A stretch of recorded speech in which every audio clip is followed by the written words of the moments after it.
La tecnología puede sacar lo mejor o lo peor del ser humano. En la superficie o en las profundidades de la red, los ciberdelincuentes acechan en silencio y sin descanso. Te contaré algunos casos y operaciones a manera de historia, donde la línea entre la lógica y el caos era tan delgada como un hilo de código mal escrito. Bienvenidos a Bitácora del Cibercrimen, donde lo que parece fantasía es en realidad un reflejo de la oscura verdad digital.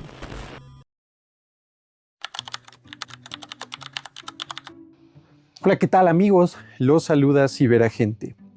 Comenzamos esta entrada a Bitácora del Cibercrimen. Y bueno, hoy abriremos con un caso en el que seguramente muchas personas de la Ciudad de México y también del Estado de México lograrán identificar el lugar o las cercanías. Hace unos días estaba leyendo algunas notas y disposiciones de las autoridades que se encuentran en turno frente a la Ciudad de México sobre el combate que han estado realizando a la venta ilícita de animales y algunas especies. Y fue inevitable recordar este caso. Claro, uno de los tantos casos que involucran seres vivos y contactos a través de medios digitales. Dentro de todo el contexto para las personas que me visualizan de otros estados, países y escuchan también, bueno, en la Ciudad de México hay un mercado muy famoso. Existen otros, pero este ha resaltado mucho históricamente. Entre los pasillos se respira un aroma de esencias, aceites, veladoras, cosas que se utilizan con temas relacionados al esoterismo y al culto, así como una mezcla de diversos elementos acorde a cada pasillo donde uno se encuentra transitando. Pero en general, y si me lo preguntan, es uno de los lugares con mayor carga energética. Hasta se siente cierto grado de pesadez al estar transitando, incluso en sus cercanías. En fin, hace algunos años, claro, esto para nada es nuevo, me contactó una persona. Estaba metida en la política, especialmente del lado del derecho perteneciente a los animales y todo lo relacionado con esos temas ecológicos, flora, fauna, etc. Ella me había visto en un congreso. Curiosamente, esa participación que tuve fue sobre temas de perfilamiento a través de fuentes abiertas. Esto le llamó muchísimo la atención. Y vaya, no es complicado lograr contactarme. Basta con identificar mi arroba ciberagente. En su mensaje inicial me solicitaba, a manera de consultoría, poder visitar sus oficinas. Ella estaba dentro del Senado, a lo cual accedí, pues tenía esos días agenda libre. Su gancho fue el pedir apoyo para una iniciativa que tenía ya entre las manos, pero necesitaba aterrizar esto con ideas de alguien que supiera de tecnología. Nada fuera de lo ordinario cuando se acercan este tipo de personas en estos gremios. Llegó el día y me presenté. Su asistente me recibió y me acompañó a la sala de reuniones. Ahí me esperaba ella. Se presentó muy formalmente y me contó de dónde había escuchado mi respectiva ponencia, mi charla, e incluso me mostró las notas que tomó de la misma. Después de unos minutos de formalidad, el titubeo se comenzó a hacer presente. Me contó que necesitaba a alguien que le pudiera ayudar a identificar una línea de lo que podría ser una organización de personas dedicada al tráfico de especies, de animales y todo lo relacionado. Ella no sabía cómo abordar el tema y le di la respectiva calma y atención pertinente. El caso comenzó con una de sus familiares. Ella era su sobrina. Ella había comprado un cocodrilo a través de redes sociales. La sobrina, claro. Me enseñó las fotos de su perfil de Instagram y cómo se estaba luciendo. Hasta ahí se detuvo para explicar un poco más del contexto. Pero yo no me veía ni siquiera inmutado. Lo vi como algo desafortunadamente normal. En todos estos años dentro de este mundo digital es muy común ver la venta de todo tipo de cosas y muchos animales considerados incluso exóticos en grupos a través de redes sociales, parte mediática y Facebook. Ella me mostró una siguiente fotografía de su sobrina, pero ahora con una llama o alpaca. No sé distinguir entre ambas, a lo cual inmediato dije, eso no lo creo, eso es nuevo. No había intentado comprar una de esas cosas en redes, a lo que, vaya, ella se preocupó demasiado por su sobrina. La sobrina era hija de otra figura política que solo se dedicaba a vivir literalmente. No había más que viajar, pasear, shopping, y descubrió el gusto por ese tipo de animales y la facilidad de acceso a ellos le comenzó a preocupar. El padre de la sobrina estaba totalmente en lo suyo. Poco le importaba, solo bastaba con hacerle la transferencia semanal con varios ceros a la cuenta de su respectiva hija. Algunos compran autos, otros sustancias, otros excesos y otras especies exóticas. Dentro de sus labores, la figura que me contactó tenía a su cargo una comisión de fauna y cuadraba más que perfecto para obrar contra este tipo de ilícitos. Me sumé a la colaboración, aclarando que era algo que podría resultar obviamente en algo más turbio. Con la información recabada hasta ese momento, no fue nada complejo dar con sus perfiles de redes sociales. Los usuarios suelen, y me sumo, solemos usar el mismo usuario, ¿vale? Más del 90% de las ocasiones. Muchos usuarios dejan al descubierto sus controles de privacidad, así que identifiqué de inmediato que ella navegaba en grupos de compraventa a lo largo de la ciudad, la sobrina. A manera de ocio navegaba entre ellos a ver con qué se encontraba de especie nueva.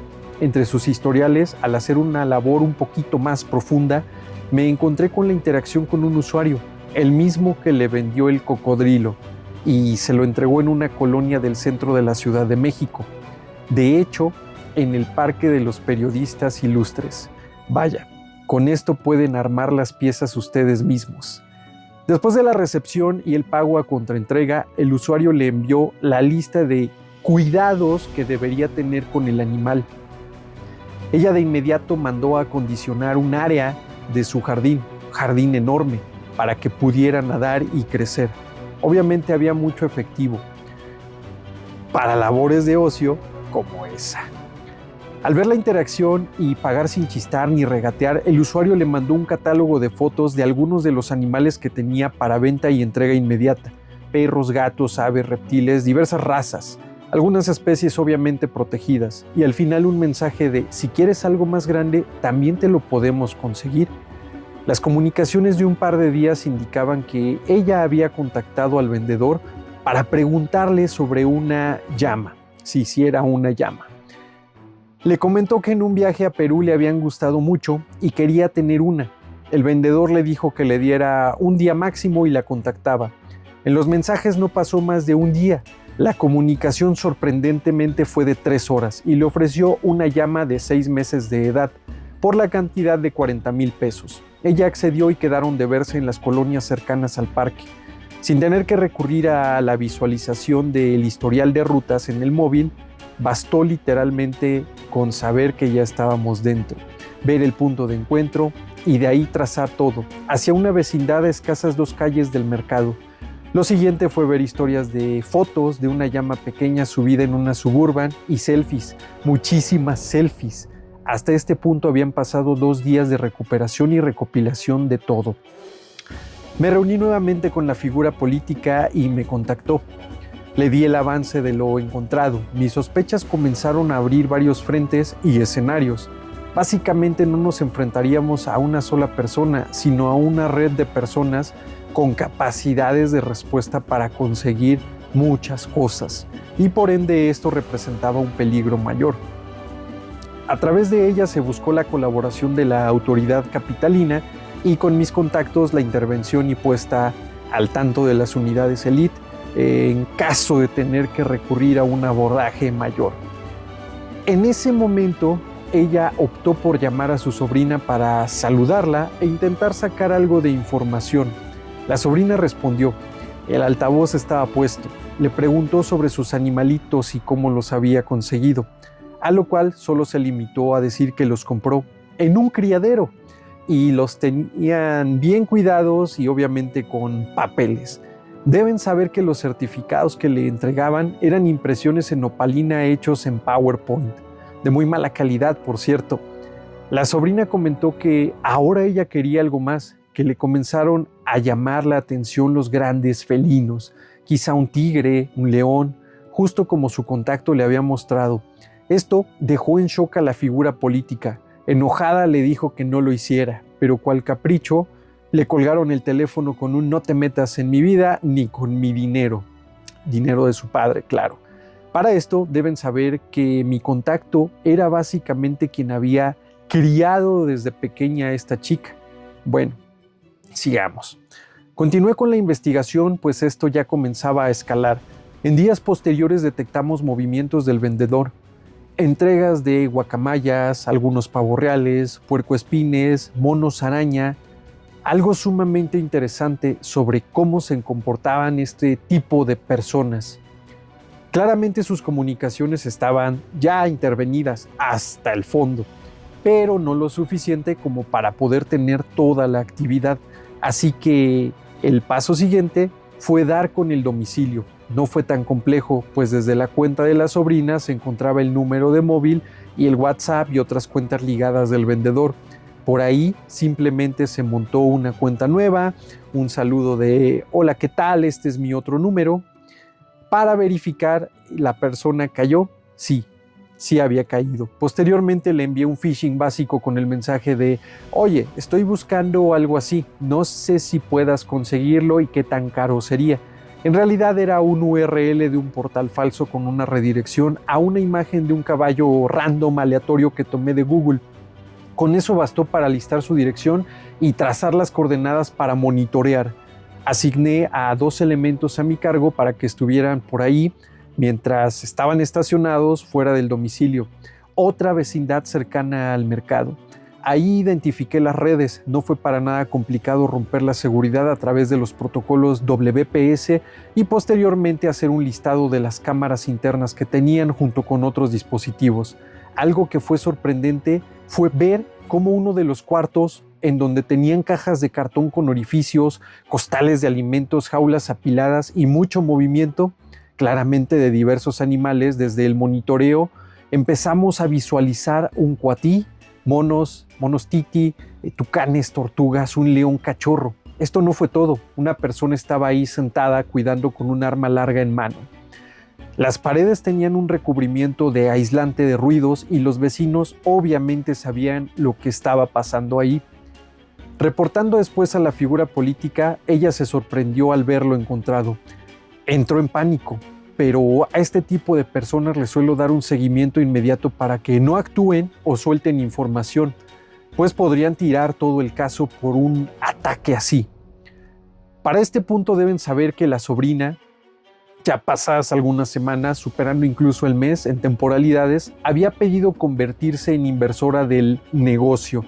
Ella quería irse a una zona turística del sureste del país y poner una atracción para la gente en donde se pudieran tomar fotos con leones, tigres y especies similares, nada usual. Su pedido más grande había sido un jaguar negro. Encaprichada le había puesto precio. Los tigres y los leones oscilaban entre los 35,000 y hasta los 60,000 pesos mexicanos. Esto incrementaba mientras más pequeños o cachorros eran. Para ese jaguar soltó una oferta de 120,000 pesos. El vendedor tenía muchos vínculos. La sábana de llamadas y de mensajería por correo electrónico hizo que poco a poco fuéramos hilando a algunos de sus contactos, peces gordos. En zonas de selva del sureste, tenía gente local, tenía gente que se encargaba de cazar, de trasladar por tierra algunas especies. En el noreste, gente que ayudaba con las aves e incluso las trasladaban en cajas de huevo apiladas y adormecidas en autobuses. Y así la red era enorme. Esta persona básicamente surtía a varios locales del mercado ya comentado. Los pedidos que tenía de especies de animales, eran especies accesibles, pero las especies más grandes él las entregaba. Como se imaginarán, los clientes no solamente eran personas convencionales de un perfil político, surtía especialmente grandes felinos a gente de grupos delictivos que figuraba. En su móvil él tenía fotografías de varios tigres, panteras, leones, como si fuesen peluches, y fotos de su entrega, y el contacto cuando iban creciendo, para saber cómo se encontraban o se ocupaban algo. Nuestro monitoreo continuó. Las autoridades financieras se hicieron presentes para lograr congelar las cuentas identificadas a la indicación. Mientras esto crecía, los pedidos estaban aumentando. Se cumplían las excentricidades de otras personas. La sobrina estaba por operar un local en la zona turística ya comentada, pero la tía comenzó a poner trabas políticas para ello. Básicamente se trató de los permisos, cosa que estaba totalmente chueca. Los limitó. En este punto habían pasado al menos ya 5 meses de investigación. y de ver circular distintas especies de todos los tamaños. Entre las cosas más excéntricas recuerdo que llegamos a detectar una jirafa pequeña, que de hecho dejaron en resguardo en una bodega del famoso mercado cercano, un canguro pequeño, no sé si era un wallaby, un oso negro, cebras, etc. Hasta la realización del operativo, de lo más bizarro que llegué a leer en las comunicaciones con un comprador, era que pedía un gorila, ofreciendo algunos millones de pesos para esto. Otros mensajes con contenido multimedia tenían el cómo alimentaban a sus grandes felinos estos compradores con personas que no les servían o eran de grupos contrarios, a la par de que tenían un seguimiento a su salud. Con la actuación de la parte financiera, se congelaron las cuentas, se procedió a tomar el control del punto de intervención. El operativo se montó. Desde adentro, el primer grupo de respuesta abrió al frente del inmueble. 6 personas fueron recibidas por vecinos a balazos que servían al sujeto que vendía animales. Desde adentro del cuarto se escucharon detonaciones, desde las ventanas detonaciones. Por arriba del inmueble 2 elementos nuestros entraron para limpiar el perímetro desde las alturas. Fueron muchos cartuchos percutidos, tenían muy bien armada a la gente. De este lado, afortunadamente ninguna baja, claros daños colaterales, pero ninguna acción mayor. A los 15 minutos me encargué de monitorear las respectivas cámaras para identificar algún movimiento adicional o algún daño a los animales que tenían dentro del inmueble. Todo limpio. Las autoridades de fauna y flora de inmediato trasladaron a las especies, algunos felinos se fueron a santuarios, aves, reptiles y otros a zoológicos. Aquí no aplicó la famosa iniciativa de ese partido de un color que acabó con los animales. Detenidas 9 personas y muchos nexos con el país. La sobrina resultó en shock por la noticia y saber que su negocio se vendría abajo. Bueno, se le atoró como respectivo cómplice y facilitadora de recursos parte de este grupo. Su negocio de fotografías con animales exóticos opera, sí, pero a manos de un tercero, con los permisos y garantía de que los animales estén en buen estado. En esos temas no me meto en detalles. Inmediato de la detención, el móvil del principal operador no paró de sonar. Correos, mensajes, comunicaciones de gente peligrosa exigiéndole que le dieran respuesta a sus mensajes y a su dinero. Un par de días después, los locatarios del mercado comentan que fueron a abrir por la fuerza el lugar donde era su respectivo local, el lugar de operación con especies exóticas, pero no tan exóticas, aves, reptiles, cosas comunes de ese mercado. Sin encontrar respuesta, no supieron decirles qué había pasado con el dueño, el vendedor. Este tipo de operaciones se gestiona desde las sombras, en total silencio y a la escucha. A veces la vida no es la de una persona, sino la de un ser vivo o varios que gritan en silencio. Amigos, hasta aquí llegamos a esta entrada de Bitácora del Cibercrimen. Recuerden que los comentarios están deshabilitados en los videos. Sin embargo, agradezco los mensajes y comunicaciones que me han hecho llegar por distintas vías, especialmente a través de mis redes sociales, @ciberagente. Sé que a varias y a varios de ustedes les han gustado estas entradas a la bitácora de estos casos del mundo digital. Amigos, nos vemos en un par de días. Ciberagente, cambio y fuera.